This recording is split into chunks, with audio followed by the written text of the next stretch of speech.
ലോകമെമ്പാടുമുള്ള ഫുട്ബോൾ ആരാധകർക്ക് ആശ്വാസം പകരുന്ന ഒരു വാർത്തയാണ് ഇപ്പോൾ പുറത്തു വരുന്നത്. ബ്രസീലിയൻ സൂപ്പർ താരം നെയ്മർ പരിക്കിൽ നിന്ന് വേഗത്തിൽ സുഖം പ്രാപിക്കുന്നു എന്നാണ് ഏറ്റവും പുതിയ റിപ്പോർട്ടുകൾ. ലോകകപ്പ് ഒരുക്കങ്ങൾക്കിടെ പരിക്കേറ്റ നെയ്മറിന്റെ ആരോഗ്യനിലയെക്കുറിച്ച് ആശങ്കയിലായിരുന്ന ബ്രസീൽ ആരാധകർക്ക് ഈ വാർത്ത വലിയ പ്രതീക്ഷയാണ് നൽകുന്നത്.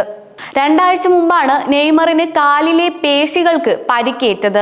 പരിശീലനത്തിനിടെ ഉണ്ടായ ഈ പരിക്ക് ലോകകപ്പിന് തൊട്ടു മുമ്പായതിനാൽ ബ്രസീൽ ടീമിനും ആരാധകർക്കും വലിയ തിരിച്ചടിയായിരുന്നു. കഴിഞ്ഞ ഒരു ദശാബ്ദത്തിലേറെയായി ബ്രസീൽ ടീമിന്റെ ആക്രമണ നിരയുടെ കേന്ദ്ര ബിന്ദുവാണ് നെയ്മർ. മത്സരഫലം മാറ്റിമറിക്കാൻ കഴിവുള്ള താരമെന്ന നിലയിൽ അദ്ദേഹത്തിന്റെ സാന്നിധ്യം ബ്രസീലിന് വളരെ നിർണായകമാണ്.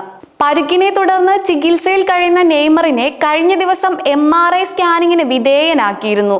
ഈ പരിശോധനയുടെ ഫലമാണ് ഇപ്പോൾ ആശ്വാസം നൽകുന്നത്. ഗുരുതരമായ പ്രശ്നങ്ങളൊന്നും കണ്ടെത്താനായിട്ടില്ലെന്നും പരിക്ക് പ്രതീക്ഷിച്ചതിലും വേഗത്തിൽ ഭേദമാകുന്നുണ്ടെന്നും മെഡിക്കൽ സംഘം അറിയിച്ചു. ഫിറ്റ്നസ് വീണ്ടെടുക്കാനുള്ള പ്രക്രിയ നല്ല രീതിയിൽ മുന്നോട്ട് പോകുകയാണെന്നും ബ്രസീലിയൻ ഫുട്ബോൾ കോൺഫെഡറേഷൻ വ്യക്തമാക്കി. ഇപ്പോൾ ഏറ്റവും കൂടുതൽ ഉയരുന്ന ചോദ്യം നെയ്മർ എപ്പോൾ മൈതാനത്തേക്ക് മടങ്ങിയെത്തുമെന്നതാണ്. റിപ്പോർട്ടുകൾ പ്രകാരം താരം ഉടൻ തന്നെ പരിശീലനം പുനരാരംഭിക്കും. എന്നാൽ പൂർണ്ണ ഫിറ്റ്നസ് വീണ്ടെടുക്കാൻ കുറച്ച് ദിവസങ്ങൾ കൂടി ആവശ്യമായി വന്നേക്കും. അതുകൊണ്ട് തന്നെ ജൂലൈ 14-ന് മൊറോക്കോക്കെതിരെ നടക്കുന്ന ബ്രസീലിന്റെ ആദ്യ ലോകകപ്പ് മത്സരത്തിൽ നെയ്മർ കളിക്കാനുള്ള സാധ്യത വളരെ കുറവാണെന്നാണ് സൂചന. നെയ്മറിന്റെ അഭാവം ആദ്യ മത്സരത്തിൽ ബ്രസീലിനെ എത്രത്തോളം ബാധിക്കുമെന്ന ചർച്ചകളും ഇപ്പോൾ സജീവമാണ്. ലോകത്തിലെ ഏറ്റവും ശക്തമായ ടീമുകളിലൊന്നാണ് Brazil. Vinicius Junior, Rodrygo, Raphinha തുടങ്ങിയ താരങ്ങൾ ടീമിലുണ്ടെങ്കിലും നെയ്മർ നൽകുന്ന അനുഭവം മറ്റാർക്കും പകരം വയ്ക്കാൻ കഴിയില്ലെന്നാണ് പല ഫുട്ബോൾ വിദഗ്ധരുടെയും അഭിപ്രായം. ബ്രസീലിന്റെ സമീപകാല മത്സരങ്ങൾ പരിശോധിച്ചാൽ നെയ്മർ കളിക്കുമ്പോഴും ഇല്ലാതിരിക്കുമ്പോഴും ടീമിന്റെ പ്രകടനത്തിൽ വ്യക്തമായ വ്യത്യാസം കാണാൻ സാധിക്കും. നിർണായക നിമിഷങ്ങളിൽ ഗോളുകൾ സൃഷ്ടിക്കാനും സമ്മർദ്ദ സാഹചര്യങ്ങളിൽ ടീമിനെ മുന്നോട്ട് നയിക്കാനും നെയ്മറിന് പ്രത്യേക കഴിവുണ്ട്. അതുകൊണ്ടാണ് അദ്ദേഹത്തിന്റെ പരിക്ക് ലോകകപ്പ് ആരംഭിക്കുന്നതിന് മുമ്പ് തന്നെ വലിയ വാർത്തയായത്.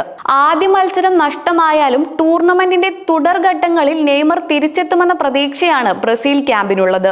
ഒരു താരത്തെ ദീർഘകാലം നഷ്ടപ്പെടുത്തുന്നതിനേക്കാൾ ആദ്യ മത്സരത്തിൽ മാത്രം വിശ്രമിപ്പിക്കുന്നത് കൂടുതൽ സുരക്ഷിതമായ തീരുമാനമാകാമെന്ന് പരിശീലക സംഘവും വിലയിരുത്തുന്നുണ്ട്.